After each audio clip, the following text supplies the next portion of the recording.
Okay, welcome to another episode of Heartland Cycling Network. This week we're actually on location at the bike rack in Omaha.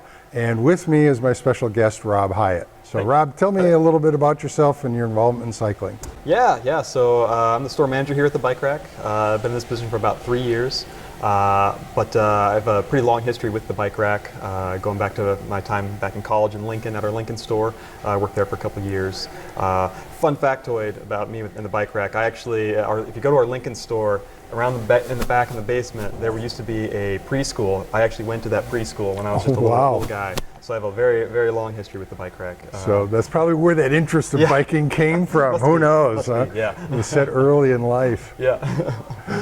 But store manager here, just trying to run things on a day-to-day basis, getting more people on bikes, and trying to promote the sport for sure. Yeah, and I know a little bit about the bike rack. I've shopped here for many years, but tell me about what happens when somebody comes in that has no clue what they're looking for. They say, I want a bike.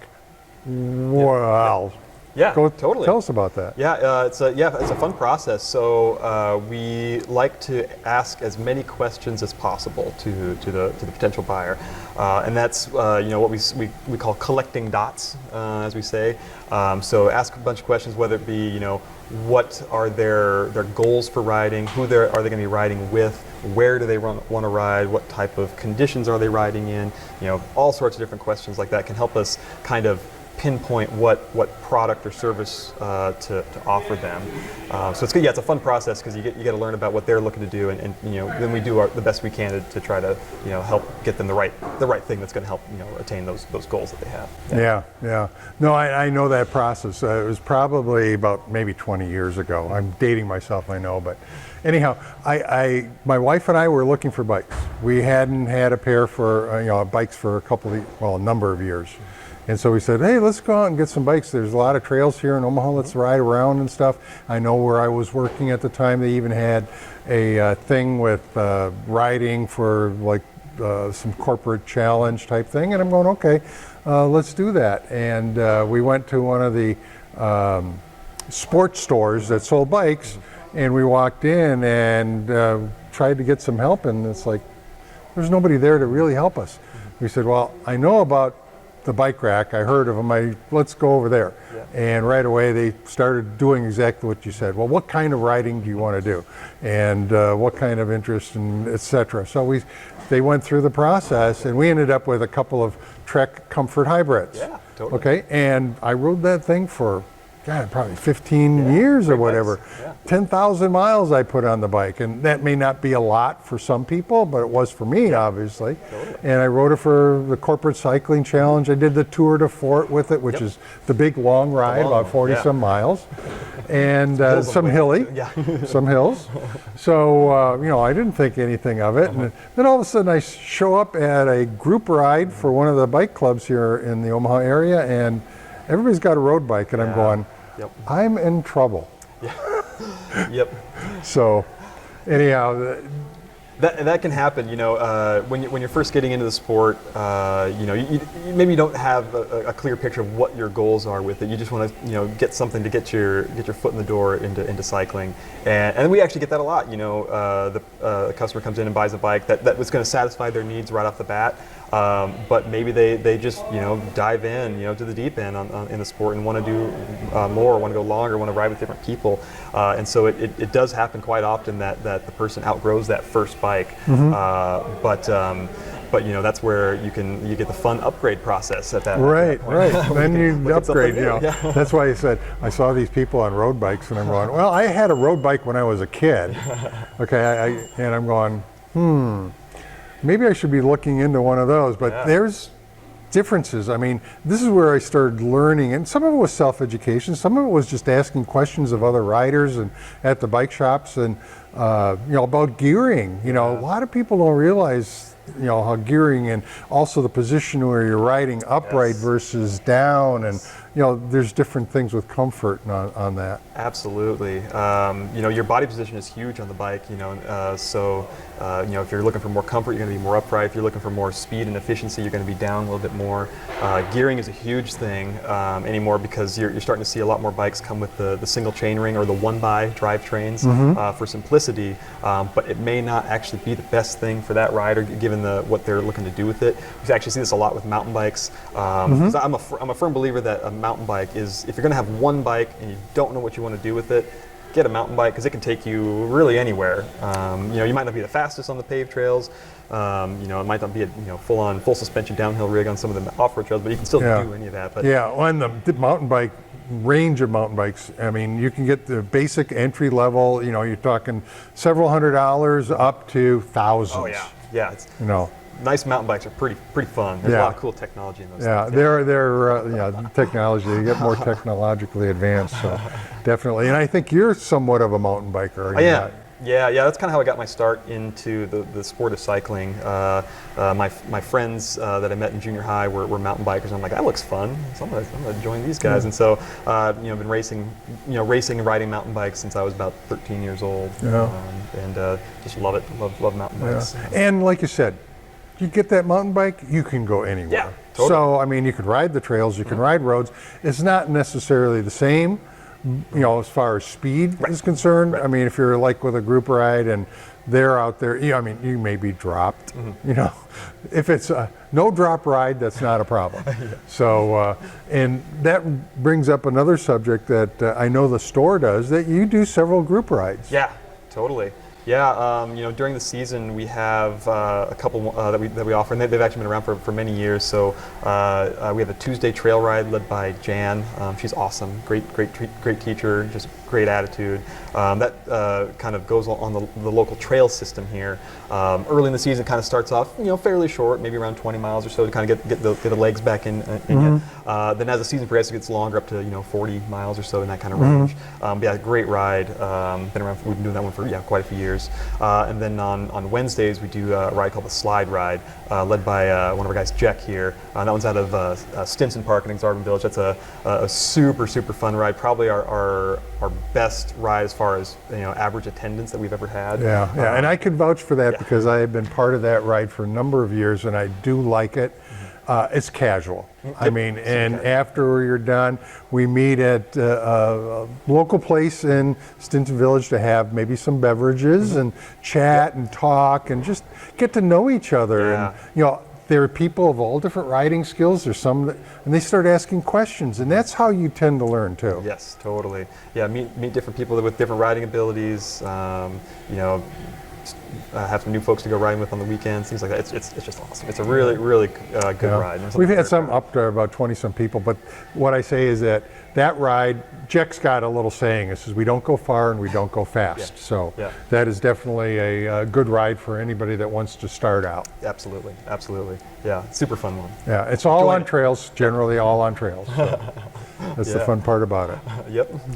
So tell me a little bit about the bike rack and what kind of bikes you offer. Yeah, so we have a pretty wide range here, actually. So our main brand that we carry is Trek, but we also have Cannondale, we have Marin, we have a Terra Trike brand, we have Kink BMX, we have some Haro brand for kids' bikes. We also started carrying Gazelle, which is an e-bike brand. We've got a lot of different options for people. So kind of whatever you're looking to do, cycling-wise, we should have a product for you here. Yeah. Okay. Well, and you mentioned Terra Trike, and a lot of people may not understand, but Terra Trike is a 3-wheel recumbent bike. You're sort of sitting. So for some people that may find a 2-wheel bicycle uncomfortable, or even sitting upright uncomfortable, the Terra Trike is really a great solution. Yeah, Terra Trikes are super rad.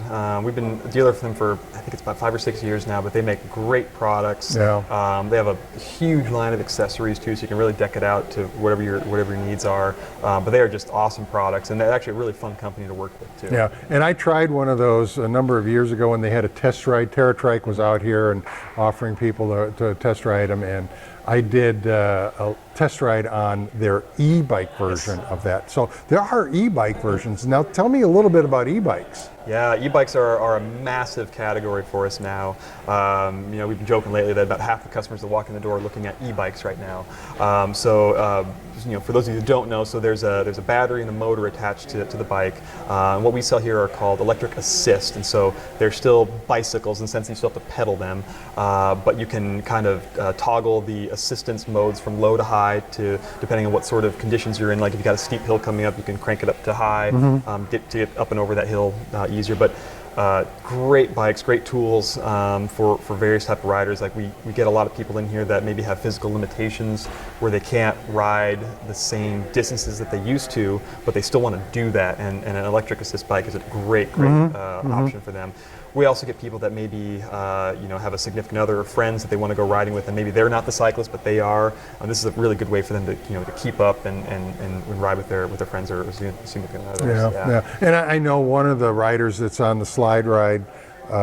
He has a Terra Trike, and it is an e-bike version, and it helps him get up those little hills. I mean, that's one of it. And the reason he went to the Terra Trike is that he was unstable on a two-wheel bike. Yep.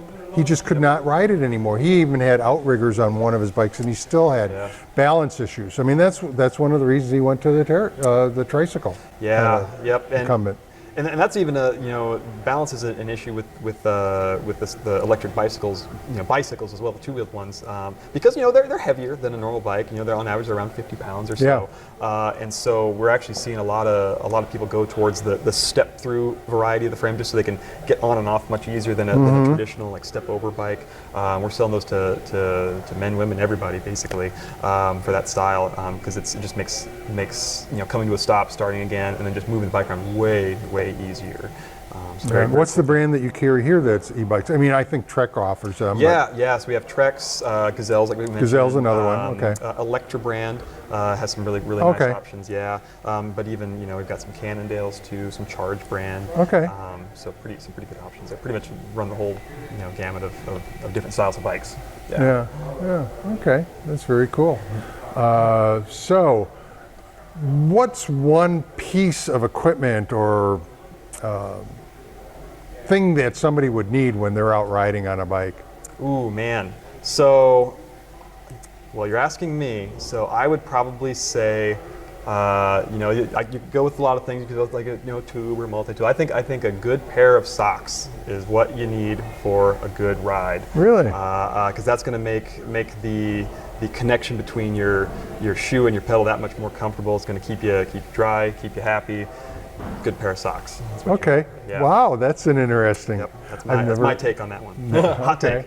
Because people would say, well, you need to make sure you got an extra tube, or you got a patch kit, or inflators, and all that stuff. And you might want to have some of those accessories as well. Yeah. But those all definitely help. But if you want to have just to be happy the whole time, got to have a good pair of socks on. Yeah. Good cycling socks at that too. There you not go. Running socks. There's a difference. Okay. Cycling socks are very thin. Very thin. That's what you want. Okay.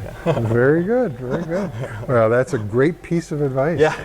From the bike master. From the source, right here. Yeah. So, okay. Biking is somewhat seasonal. I mean, we talked about the summer rides.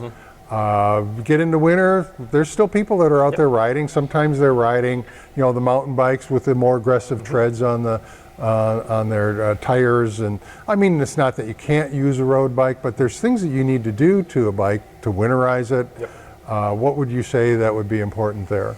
Yeah, so there's actually a lot of things you should be doing to your bike when the season starts turning. I think first and foremost, if the weather's still good, the one thing that will always change is the daylight, the amount of daylight that you're seeing. So you do need to get lights on the front rear of your bike, just to not only so you can see what's going on, but also to be visible for vehicles that are out there, other riders, things like that. Yeah. I think that's a big thing.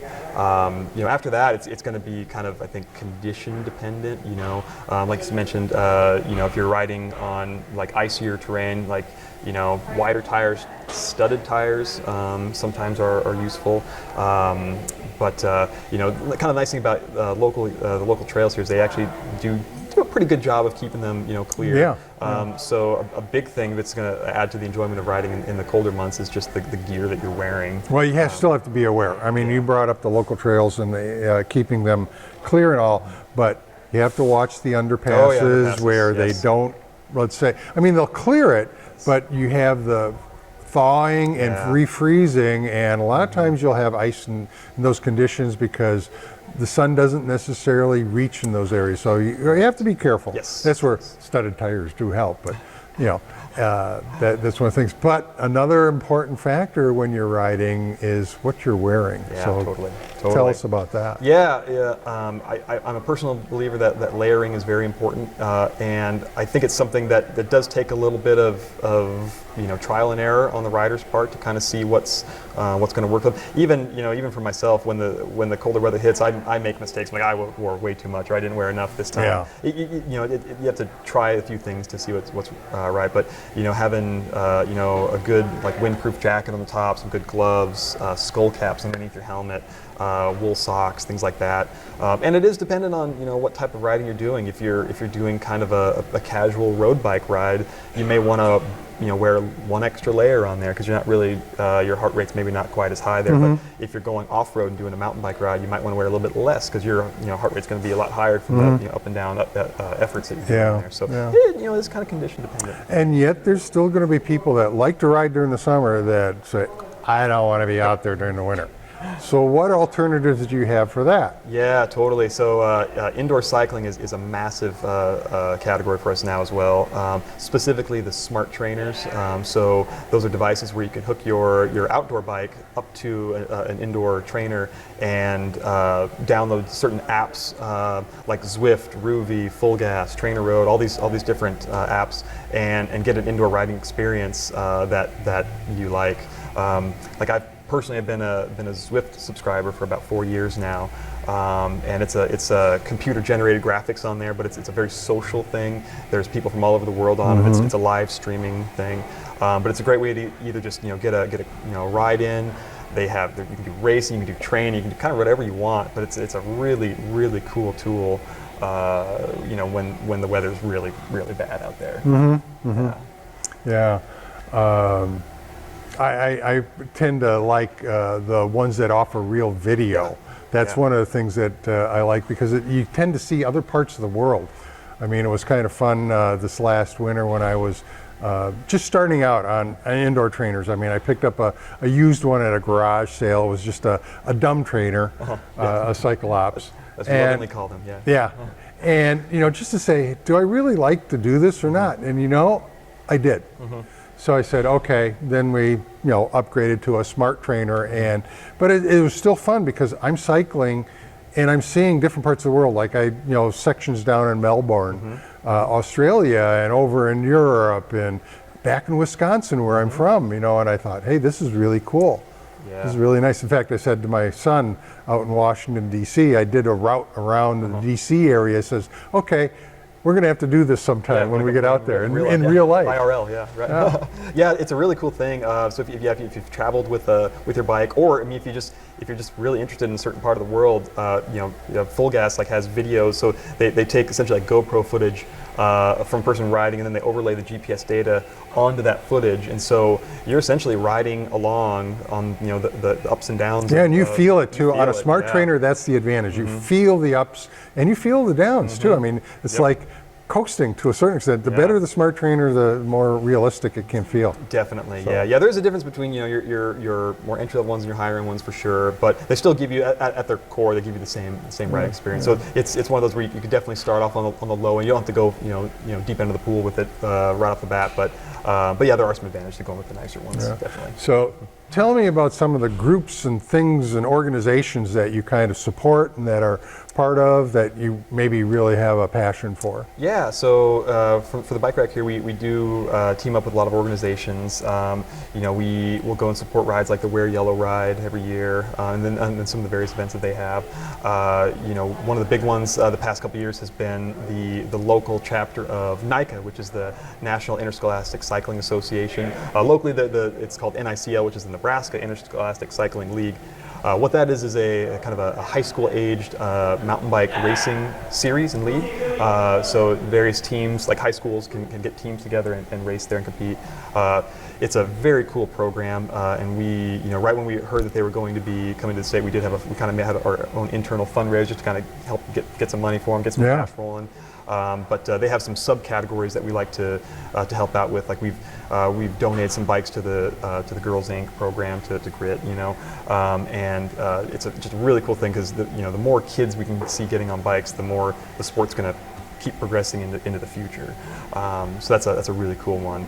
Another one we've also had some really fun experiences with is the Iron Hawk Juniors. Okay. Yeah, it's a triathlon group for young girls, and so they have this big program of training, swimming, running, biking, and then at the end of it they have their main event, which is their triathlon competition. And we've helped out with that the past couple of years, and probably one of the most inspiring things I've ever been a part of. And it was just really fun to see these girls, having trained this, for months up to this point, and that sense of accomplishment that they had crossing the finish line was really, really cool, very inspiring. Okay. Yeah. So. I've seen Iron Hawk. Sometimes when I've been riding the trails, like on the Keystone, because they're coming out of College St. Mary, so they're on the Keystone Trail. Yep. And so that's been really kind of interesting. It's been great, and that's one of the things that I'm a big believer in is trail etiquette. Okay, you announce your presence, you go slow when you come across groups, you pass on the left, and you have to be observant. You just have to be aware of what's going on, because now, at least in the city of Omaha, I mean, you have the cyclists, you have the walkers and runners, and you have scooters that are available to go out on the trail system. Yep. Yeah, I always got to be mindful of what's going on, and I think being a good trail steward is always a good thing. Yeah, for sure. So for sure. That's good. That's good. So let's see. One of the things that people, I mean, they start getting into cycling. Yeah, they get a bike, and they may get another bike later on. Like you say, you find out, well, this one doesn't really meet the needs that I have right now. You learn, but then they start saying, well, maybe I got to start getting some spandex, some clothes. Some spandex, yes. Okay, but talk about that. Yeah, the clothing is a huge part of cycling. They're designed for a reason to make the cycling, your ride a lot more enjoyable. So, though the padded shorts, the spandex, seems kind of weird on surface, by golly, it works well when you're out there riding. Yeah. A lot of us here actually are bib wearers. Yeah. And we say once you go bib, you never go back with those. Yeah. They're super comfortable. But I always, preface anytime talking with customers about bibs, it's like, okay, go try it on. You're gonna look weird in the mirror. Yeah. Just get over it. But once you get on the bike, it makes a lot more sense. Yeah. And 10 times out of 10, they're always like, "Oh, that was so good." Yeah. Yeah. So cycling shorts are huge. The jerseys, the gloves. I think cycling shoes are super helpful. Oh yeah. Whether you fit and then them or you not. got what is somewhat of an oxymoron: clipless pedals, clipless system, and it's really weird because you clip in to the pedals. Yes. Okay. It's a weird history behind it. Is just kind of strange, but but they do help. I mean, and there's several styles that are out there. Yeah, totally. There's styles designed for road biking, styles for mountain biking, casual riding, kind of whatever. And it's one of those where we get this a lot here at the shop, talking to customers about it, and they see a pair of cycling shoes, like, oh, $100 for a pair of cycling shoes, like. Yes, they kind of seemed expensive on the surface. I like to compare them to running shoes, though. You pay $150 for a pair of running shoes now, and those have a very short lifespan if you're using them quite a bit, because there's a lot of fabric wear to them. Whereas cycling shoes, they're actually very stiff, and so they don't get the same amount of fabric fatigue over time. Yeah. I mean, I've got a pair of mountain bike shoes that are probably 20 years old at this point, and they look terrible, but by golly, they still work. Yeah. Well, and I came here a couple of years ago because I like riding during the summer, and I use what they call a mountain bike SPD system on my bikes. Okay, I find them easier to clip in and clip out. And I bought some sandals, Yeah, yeah. that I sounds use. fun. And you talk about staying cool, it's Yep. great. You know, yeah, you don't wear socks with those, but Yeah, maybe the one time where you maybe don't need to wear the cycling socks. well, if you're taking your kiddos along with you, you might want to have a trailer. Yes, yeah, trailers are really fun. They're great ways to experience the ride with your family. We carry a couple brands here, Burley and Thule mainly, but they're awesome. They have 1 and 2 child varieties. They attach very easily to your bike. Just actually a little quick release thing that's built into the axle, your rear axle of your bike. But they're very sturdy, very safe. There's any good one's going to have a 5-point harness in there for your kiddo, so they're very safe there.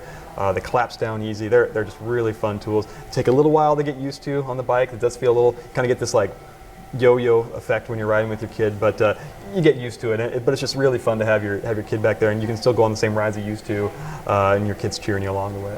It's fun. Okay, well that's great.